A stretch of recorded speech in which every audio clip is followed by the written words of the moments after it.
Pessoal da torcida tricolor, o São Paulo foi à arena do Grêmio enfrentar o Grêmio pelo Campeonato Brasileiro, precisando da vitória, já estava classificado por conta da vitória do Fortaleza contra o Goiás para a pré-Libertadores. Então o São Paulo está na pré-Libertadores, como aconteceu no ano passado, com um elenco muito pior e bem mais modesto. São Paulo agora conseguiu se classificar com 3 rodadas de antecedência. No ano passado foram com 5 rodadas de antecedência. Enfim, de qualquer forma, São Paulo está na pré-Libertadores, foi enfrentar o Grêmio e tomou um vareio de bola, uma goleada 3-0. São Paulo fez um primeiro tempo ruim. Aliás, o primeiro tempo dos dois times não foi bom, não teve nenhuma grande oportunidade. Os melhores momentos foi assim um show de horrores. Praticamente nós tivemos um chute a gol no primeiro tempo inteiro, que foi uma arrancada do Bruno Alves. Sozinho ele arrancou e foi até a intermediária, arriscou um petardo e o goleiro do Grêmio conseguiu fazer a defesa.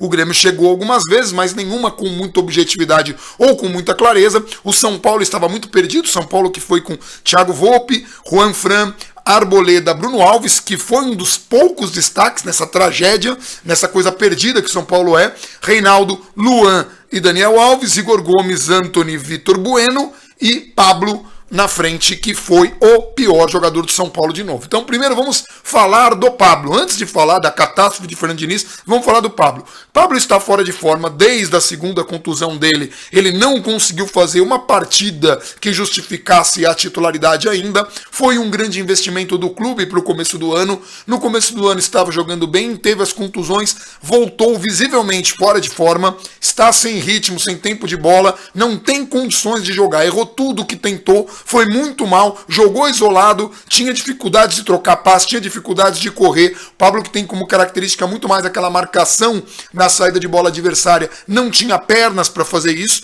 foi de longe o pior jogador de São Paulo. Não foi o único responsável pela tragédia. Aí nós temos a diretoria do São Paulo, que trouxe Fernando Diniz. Trouxe Fernando Diniz, um técnico que teve o melhor momento de sua carreira, o Audax, em 2016, que ele conseguiu o vice-campeonato paulista. Para que vocês tenham uma ideia desse feito incrível, o Doriva foi campeão paulista com o Ituano. Então, assim, acho muito pouco. Ele tem boas ideias, ele tem um futebol de toque de bola e tal, mas na Série A, o Fernando Diniz é um cara de ideias muito boas, mas sem capacidade de execução. Deixou o Atlético Paranaense e o Fluminense na zona de rebaixamento. Pior que isso, o sucessor dele no Atlético Paranaense, com praticamente o mesmo elenco, conseguiu levar o Atlético a 2 conquistas inéditas e foi contratado pelo rival, que com mais inteligência contratou o cara para estrear no ano seguinte. Só o São Paulo contrata um técnico que precisa de tempo para treinar, que nunca ganhou nada, em crise, sem vencer nada há 7 anos, e resolve estrear o cara em outubro. A gente falou aqui no canal, éramos contra a contratação de Fernando Diniz, porque os trabalhos dele sempre estagnaram em um determinado ponto, não tinham evolução, e os sistemas defensivos eram muito ruins de todos os times que ele dirigiu. Isso inclui o Audax. Então a gente não traria um técnico promissor, com grandes ideias, porque o São Paulo precisa de um técnico que tenha gabarito, que tenha um trabalho recente bom para conseguir levar um time em crise, para suportar a pressão. Não é o caso de Fernando Diniz. Então, assim, o São Paulo era uma tragédia anunciada. Essa tragédia aconteceu hoje, né?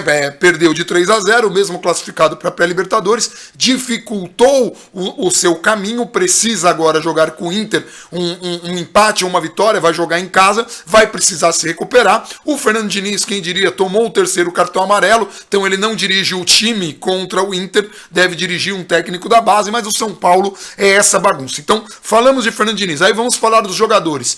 Assim, o conjunto de jogadores, muito mal. O Reinaldo teve... assim, o São Paulo não teve grandes oportunidades. Os jogadores individualmente muito mal. Tentaram, tropeçaram na bola, não acertavam passes, não tentavam a verticalidade. No primeiro tempo, o único a se arriscar num chute foi o Bruno Alves, como eu comentei. O Daniel Alves teve uma cobrança de falta que ficou na barreira, muito pouco. Aliás, o Daniel Alves errou muito no jogo hoje. E aí muita gente vai falar, o Daniel Alves, esse jogador, por que contratou caro? Daniel Alves é um cara mais vitorioso da história do futebol, foi campeão da Copa América, eleito o melhor jogador esse ano. Por que ele não consegue jogar no São Paulo? Porque o São Paulo é uma bagunça.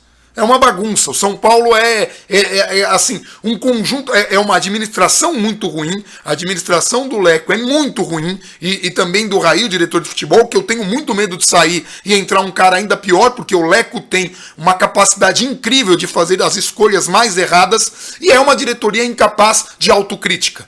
Toda vez que a diretoria precisa dar alguma declaração, não temos responsabilidade direta, não foi a gente, estamos fazendo um bom trabalho, foi a última declaração do Leco. Estamos fazendo um bom trabalho. Em que aspecto? No financeiro, o trabalho não é bom, São Paulo está super endividado, vai ter que vender a base.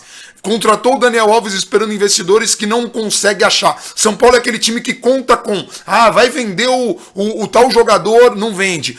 E tal jogador vai ser negociado, não é negociado. Então o São Paulo é assim uma bagunça. É um exemplo de como não se administrar. Na questão do futebol, nem precisa falar. O São Paulo só colhe fracassos, só colhe vexames. Então a administração do clube muito ruim. Isso afeta também os jogadores. E a oposição também do São Paulo é muito ruim, por isso não tem esperança. Tem que tirar o Leco que vai tudo melhorar. Pode tirar o Leco, vai tirar o Leco, vai acontecer o quê? Vai entrar outra pessoa tão incompetente quanto. São Paulo tinha uma chance de separar o clube do social com um projeto que está tramitando no clube, e eu tô com medo desse projeto que o Rodrigo Maia aprovou na Câmara, que é uma furada, não tem nada a ver com o que o Rodrigo Monteiro fez. A gente até fez uma live na sexta-feira para falar disso. Enfim, de qualquer forma, hoje nós temos, eu peguei até algumas declarações da galera no Twitter, assim, né? Uma do Felipe Lucena, a deterioração do sistema defensivo do São Paulo é preocupante. Felipe Lucena, tá, gente? O time não havia sofrido mais do que 2 gols em nenhum jogo oficial do ano antes da chegada de Diniz. Com ele já foram 2 vezes, Palmeiras e Grêmio. E o ataque não melhorou. É pior do que com Cuca. Então, vejam a situação que o São Paulo chegou. Há 32 dias, segundo os jogos do SPFC, o São Paulo tomou aquele 3-0 do Palmeiras. Hoje tomou 3-0 do Grêmio. É isso, São Paulo não se comporta como um time grande, e vamos lembrar que o São Paulo é um dos maiores times investidores. Esse ano o São Paulo investiu, contratou os jogadores e não deveria estar nessa posição. Aí o Marcelo Prado lembrou, né? Nossa. Vamos falar um pouquinho do Fernando Diniz. Então o Fernando Diniz está com esse problema de não acertar a defesa, o Fernando Diniz está com esse problema de não conseguir acertar o ataque, o Fernando Diniz sendo defendido por todos os jogadores. Eu até coloquei um Twitter, coloquei um tweet no Twitter, dizendo que eu tenho dó dos treinadores do Thiago Volpe, os treinadores que antecederam, né, aí a carreira do Thiago Volpe. Não duvido que ele tenha tido técnicos ruins, se você pegar os times que ele jogou, mas se eu sou o São Paulo, eu contrato o Thiago Volpe e contrato um treinador para ele saber o que é um treinador de verdade. Porque olha, hoje o Fernando Diniz, além de ter errado em como ele pensou o time, demorado a reagir, quando o São Paulo estava tomando o 2º gol, ele estava colocando o Raniel no lugar do Pablo. Olha, isso que o São Paulo tomou um gol aos 10 minutos de jogo, num pênalti cometido pelo Antony, tomou um gol aos 13 minutos, um gol contra do Vitor Bueno, que eu não sei nem como é que ficou na marcação, se ficou gol contra, enfim, mas foi o Vitor Bueno, e tomou um 3º gol aos 16. Então, a cada 3 minutos, o São Paulo tomava um gol, né? Foram 3 gols, 3-0. O Fernando Diniz, quando estava 3-0 para o adversário, já estava 3-0, ele resolveu colocar o Elinho. Então o Elinho entrou no lugar do Vitor Bueno. O Elinho, que não entrou em jogos mais fáceis. O Elinho que não era opção de nada, de repente ele entra num jogo que está 3-0 na casa do adversário, um time muito mais organizado. Se isso não é pra queimar o moleque, eu não consigo nem explicar o Elinho. Parecia uma piada. Se fosse o Jacam fazendo, ele ia falar, é piada, tá de sacanagem. Parecia isso. Parecia sacanagem do Fernando Diniz. Mas ele não se contentou com um absurdo. Depois ele tirou o Juanfran para colocar o Gabriel Sara. É isso. Isso foi o Fernando Diniz. As substituições dele foram Raniel, Elinho e Gabriel Sara. Sendo que Gabriel Sara e Elinho entraram quando o jogo já estava 3-0. 3-0 para o adversário. Quando o time do Grêmio já tinha, assim, arrebentado com a equipe de São Paulo. 3-0. O Raniel ainda entrou, estava 2-0. Quando ele foi fazer a substituição, ainda estava 1. Talvez ele pensasse em alguma coisa. Nesse cenário, por pior que esteja Hernanes e Pato, fica sempre aquela dúvida se não era melhor contar com jogadores mais experientes ou mais rodados, ou que ele tinha insistido mais do que simplesmente jogar 2 moleques para fogueira. Foi isso que ele fez. Como falou o Regis Romualdo do Aspirantes SPFC, se é para queimar alguém que seja da base. Porque foi exatamente o que o Fernando Diniz fez. Queria entender, cadê o Fernando Diniz psicólogo? Cadê o Fernando Diniz da conversa? Do olho no olho? Porque o que ele fez foi muito errado. Muito errado. Num jogo... E assim, qual que foi o resultado prático disso? Nada. Zero. Nenhum. Em campo, nada aconteceu. Né? Aí os jogos SPFC, o Alexandre Gisbrecht colocou ainda, para garantir vaga na fase de grupos da Libertadores sem depender de ninguém, e aí que mora o perigo, o São Paulo precisa de uma vitória na quarta-feira, ou um empate na quarta e no mínimo um empate contra o CSA. Só a vitória contra o CSA não serve se o São Paulo perder para o Inter, porque o Inter é um concorrente direto. Então o São Paulo enfrenta o Inter, um jogo no Morumbi, que o Fernando Diniz está suspenso. E é a primeira vez que eu vou falar isso no canal. Eu não sei se isso não é nem reforço. Aliás, eu não sei nem se o Fernando Diniz continua, porque o São Paulo é uma bagunça. E eu tô dizendo, gente... Nós aqui no canal éramos contra a contratação de Fernando Diniz, em qualquer circunstância. Fernando Diniz pode ter grandes ideias, pode se tornar um grande técnico, pode ser um técnico vitorioso um dia, mas é muito errado você contratar ele para um clube que está em crise, procurando uma identidade e que passou por técnicos com ideias diferentes. Só esse ano foram 4. Aliás, nós tivemos 3 num dia. Nós tivemos num dia Cuca, Mancini, nós tivemos Cuca, Mancini e depois Diniz. No mesmo dia, numa sexta-feira, a gente teve 3 técnicos para enfrentar o Flamengo praticamente no dia seguinte. Então, o São Paulo é uma bagunça. Não é para trazer um técnico que é promissor, que tem ideias boas, mas que nunca conseguiu executá-las. Volto a lembrar, o Fernando Diniz na Série A treinou Fluminense e Atlético Paranaense, acabou saindo dos 2 clubes, deixando os 2 na zona de rebaixamento, com um índice muito ruim de vitórias e derrotas, e, para piorar, o sucessor dele, um dos nomes que a gente aventou aqui no canal como uma boa escolha de nome, foi contratado pelo rival. Este sucessor dele fez um bom trabalho no Atlético Paranaense com praticamente o mesmo elenco e conseguiu títulos importantes, históricos para o Atlético Paranaense. Então, nós contratamos o cara que fracassou, o rival contratou o cara que conseguiu fazer este trabalho do Diniz funcionar, e o rival ainda contratou este sucessor que conseguiu algum resultado para o ano que vem e não para esse ano. Por quê? Porque aparentemente qualquer time é menos bagunçado que o São Paulo.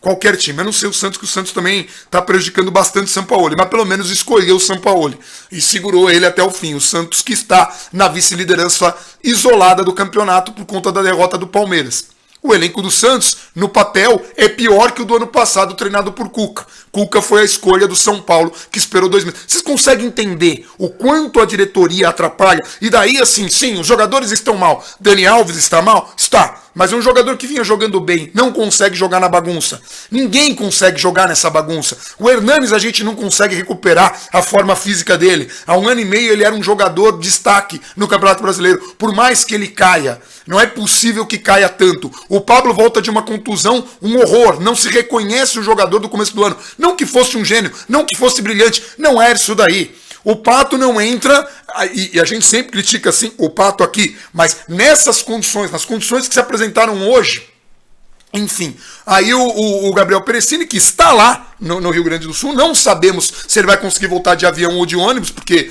ele teria que sair muito em cima, teria que convencer o segurança a sair de lá, e eu estou imaginando o humor dele, pode ser que ele volte de ônibus. Ele colocou as seguintes palavras no Twitter: um time mais Diniz a cada jogo. Ele colocou isso no Twitter dele também. Pablo teve atuação constrangedora. São Paulo não saiu perdendo porque o Grêmio foi preguiçoso, porque o nível de atuação nosso nos 2 tempos foi o mesmo. Transições ofensivas e defensivas vergonhosas. Daniel muito alto, Bruno Alves fez o primeiro tempo excelente, o único que salvou no jogo todo. Time parece que não tem ideia do que faz quando chega no campo de ataque. Outra partida lamentável em termos de profundidade, objetividade e infiltração. Este é o São Paulo. Agora, eu pergunto, alguém esperava alguma coisa diferente? Eu entendo que quando o Diniz chegou, teve uma empolgação, e os jogos iniciais era melhor o trabalho do Cuca, e a gente falava aqui no canal, o trabalho do Diniz não é bom, o trabalho do Cuca é que foi um horror. E aqui a gente não escolheu nem o Cuca, nem o Diniz. Nós somos contra a contratação desses dois nomes. Por quê? Porque é a mesmice de sempre. Porque, mas ganharam títulos. Mas você precisa ver quais condições que ganharam títulos. Precisa ver quanto tempo ele conseguiu no Audax para fazer aquele futebol funcionar e o quanto os times grandes dão importância pro Paulista. Paulista não salva ninguém de nada. Se o São Paulo tivesse vencido um Paulista nesses tempos de crise, só ia ajudar para falar, pelo menos ganhou um título. Mas não tem mais a importância ou o peso que tinha nos tempos áureos. O Campeonato Paulista na década de 80 tinha uma importância. No começo da década de 90 ainda vai. Mas depois, dali para frente, é um título que perdeu muito da sua força, da sua expressão. É praticamente a pré-temporada dos times grandes. Por isso, às vezes, um time de menor expressão consegue o título. Como foi o caso do Ituano, como quase foi o caso do Audax do Diniz, o ápice da carreira desse técnico. Eu não sou um grande fã. É óbvio que eu torço muito, a gente torce para quem veste a camisa do São Paulo, a gente torce para quem tá no clube, mas sabe por que eu torço também? Para que o Leco caia na realidade, reconheça que o trabalho que ele faz não é bom, é péssimo, é muito ruim, o trabalho do Leco é muito ruim, que o Raí repense as contratações que fez e o que ele precisa fazer em primeiro ponto, precisa contratar o Thiago Volpi. Primeiro ponto, precisa contratar. Precisa dar um jeito de contratar o Thiago Volpi, porque é uma posição que a gente está carente há muitos anos e a gente tem agora um atleta que está segurando a bronca. Segundo ponto, tentar vender o mínimo de garotos ou vender garotos que tenham alguns outros já na mira. São Paulo precisa se recuperar financeiramente. Terceiro ponto, pensar num técnico com ideias diferentes. Propositivo, tá, gente? Assim, o Aguirre fez um trabalho, o trabalho do Aguirre, assim, põe no chão, varre o chão com o que fez Cuca, com o que fez Mancini e com o que está fazendo o Fernando Diniz. Varre o chão. Só que o Aguirre é um técnico reativo. Eu não colocaria um técnico reativo para esse elenco. Eu procuraria um técnico propositivo, na linha do Sampaoli, na linha do Osório. Se fosse para arriscar, como estamos arriscando com o Diniz, o Ramírez do Del Valle. Aliás, temos aí também o Galhardo, mas eu acho muito improvável, assim como acho improvável o Sampaoli, e me preocupa porque hoje o Palmeiras, com a derrota contra o Flamengo por 3-1, demitiu o Alexandre Matos e demitiu também o Mano Menezes. Então, assim, o Palmeiras está muito mais perto, porque tem mais inteligência do que o São Paulo, inteligência administrativa e menos crise para pensar no Sampaoli, mas cash também para contratá-lo do que o São Paulo. Então eu não sei o que dizer do futuro de São Paulo. São Paulo precisa se classificar para a Libertadores, porque é isso. O time tá uma desgraça, o time tá um arremedo, mas precisa ir para algum lugar. São Paulo precisa da Libertadores, São Paulo precisa se reconstruir e é passo a passo. Agora, as pessoas que estão acima precisam aprender a tomar atitudes impopulares, como disse o Lugano. Parar de contratar jogador para a torcida, porque a torcida pede, né? Parar de fazer contratações midiáticas, parar, colocar os pés no chão, ter um time sério, comprometido, ter uma filosofia de jogo. Não dá pra você contratar um Aguirre e falar que o Aguirre tem a cara do São Paulo, demite ele e coloca o Jardine e diz que o Jardine tem a cara do São Paulo, sendo que um é reativo, o outro é propositivo, os dois não são nada semelhantes. Não dá pra você sair de um Aguirre para um Jardine, de um Jardine para um Mancini, do Mancini para o Cuca e do Cuca para o Diniz em um ano. Não dá. Não dá, não tem condição, não chega em lugar nenhum. Aí o que acaba acontecendo? O São Paulo hoje, o estado de São Paulo é o cemitério do futebol. Porque torcida única e todas essas frescuras ridículas que a gente critica aqui. Né? É uma coisa lamentável que a gente vai falar mais na live de terça. Mas o São Paulo Futebol Clube é um cemitério de jogadores. Jogadores promissores, jogadores capacitados, jogadores que estavam em destaque. Vem pra cá. E o futebol morre. Morre por incompetência de todo mundo que está em cima. Departamento médico ruim, a preparação física do São Paulo é uma piada. O Jusilei saiu do São Paulo, foi afastado com 200 quilos, voltou com 50. É impressionante. É impressionante. Aliás, precisaria pegar esse personal do Jusilei e passar para a galera, passar para o Pablo, passar para outros jogadores, porque o São Paulo é ineficaz. E lembra que a gente bateu palma quando o Carlinhos Neves saiu. O Carlinhos Neves que não ficou nem 6 6 meses no clube. Mas a gente segura, né, Altamiro Bottino e outros caras, enfim. Vai entender, tá bom? É isso, não tem muito o que falar. É só muita irritação. Eu peguei aqui água pra tomar e nem tomei. Tô muito irritado com esse jogo. Na verdade, eu tô desolado. Mas eu não estou surpreso. O que eu esperava de Fernando Diniz era mais disso. É o que o Gabriel falou. Um time mais Diniz a cada jogo. Então vamos dar mais tempo pro cara? Podemos dar, eu não sei. São Paulo é uma bagunça que pode demitir o Diniz hoje. São Paulo é uma bagunça, pode contratar Mano Menezes, Abel Braga, Luxemburgo. Não dá pra entender o São Paulo. Falta inteligência, falta autocrítica, falta tudo no São Paulo. Hoje 3-0, pensando bem mesmo, se o Grêmio resolve levar o jogo a sério, foi até pouco. Tá bom? É isso. Um abração pra todo mundo e vamos São Paulo.